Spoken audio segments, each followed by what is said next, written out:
Maglilinis sana ako ng kotse. Ang problema madilim, parang uulan. Sayang naman yung sabon tsaka tubig.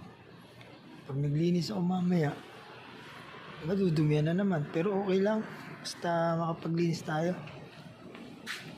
Nandito ako sa lugar ng boss ko. Yan. Yan.